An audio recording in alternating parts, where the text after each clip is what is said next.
हमारी जो सरकारें हैं, चाहे वो राज्य सरकार हो चाहे वो केंद्र सरकार हो, उन्होंने एम्प्लॉयमेंट का अर्थात हमारे भविष्य का क्या हाल बना दिया। लाखों की संख्या में इलाहाबाद ही नहीं, उत्तर प्रदेश में और पूरे देश में जितने भी प्रमुख शहर हैं वहाँ पर लाखों की संख्या में विद्यार्थी रह के पढ़ाई करते हैं, प्रतियोगी परीक्षाओं की तैयारी करते हैं। लेकिन पोस्ट कितनी आती है? कभी 200 पोस्ट, कभी 400 पोस्ट, कभी 800 पोस्ट। इसके आगे पोस्ट नहीं आना है जो प्रमुख पद है। खाली वो पोस्ट निकालेंगे भी तो कांस्टेबल की पोस्ट निकालेंगे, ग्रुप डी की पोस्ट निकालेंगे, और बड़ी पोस्टों पे जो गिनती होती थी वो सिमट गई है 2-3 अंकों में।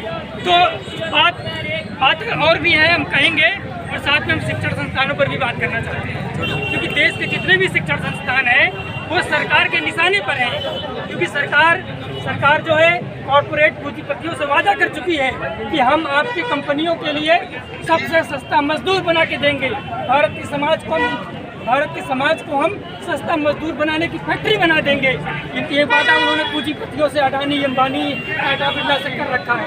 इसीलिए हमें नौकरी नहीं दे रहे हैं, और अगर हम पढ़ लिख के नौकरी मांग भी रहे हैं तो विश्वविद्यालयों में पहले बढ़ा दे रहे हैं, विश्वविद्यालयों की फीस बढ़ा दे रहे हैं, और विश्वविद्यालयों की जो दहलीज है उनको पार करने की जो रास्ता है उसको वो कठिन बना दे रहे हैं। हमने देखा कि किस तरह से पूरे देश में जो शिक्षण संस्थान है उनमें अपने पसंद के कुलपतियों को लाया गया, अपने पसंद के टीचर को बिना योग्यता के भर्ती किया गया, और जो फीस है वो फीस जो है 5 गुना 10 गुना, इलाहाबाद विश्वविद्यालय की फीस 4 गुना बढ़ा दिया गया। जब मैंने एमए किया था 2017 में इंग्लिश में, तो मेरी फीस 1600 रुपये थी, लेकिन आज वही फीस 5000 रुपया है। साथी मनीष ने बताया कि उन्होंने रिसर्च में एडमिशन लिया तो 500 रुपये पीएचडी की फीस जमा की, वही फीस आज 5000, 8000 विभिन्न कोर्स में 15,000 कर दी गई। और छात्रावासों की फीस, हालांकि विश्वविद्यालय के सभी छात्रों को छात्रावास नहीं मिल पाता, केवल 30% को ही छात्रावास मिल पाता है। उसमें भी इन्होंने जो फीस है उसको 3 गुना बढ़ा दिया है। पहले फीस जो हम लोग 14-15 हज़ार जमा करते थे उसको इन्होंने 3 गुना बढ़ा दिया है।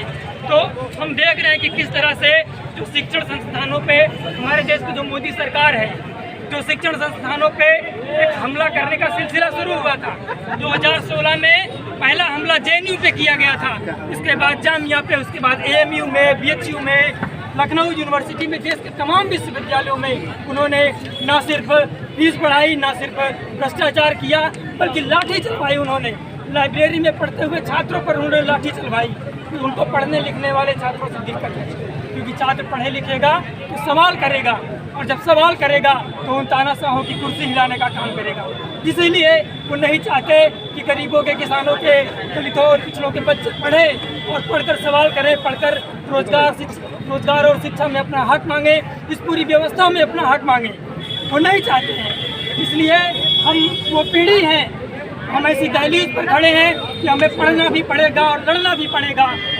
इन लड़ाई और पढ़ाई के साथ साथ अपने हक और अधिकार को सुनिश्चित करने के लिए अपने समाज के साथ मिलकर चलना पड़ेगा। अपने समाज में जो बुराइयां हैं, जो कमियां हैं, उनको भी उनका समाधान ढूंढते हुए हमें एक जिम्मेदार नागरिक होने का जो फर्ज है उसको भी अदा करना पड़ेगा। तो इतनी ही बात है दोस्तों, और हमारे साथी बात करेंगे। साथ ही हम लोग जो ह्यूमन चैन बना रहे हैं, आप लोग उसमें शामिल होइए, इसी अपील के साथ मैं अपनी बात खत्म करता हूँ।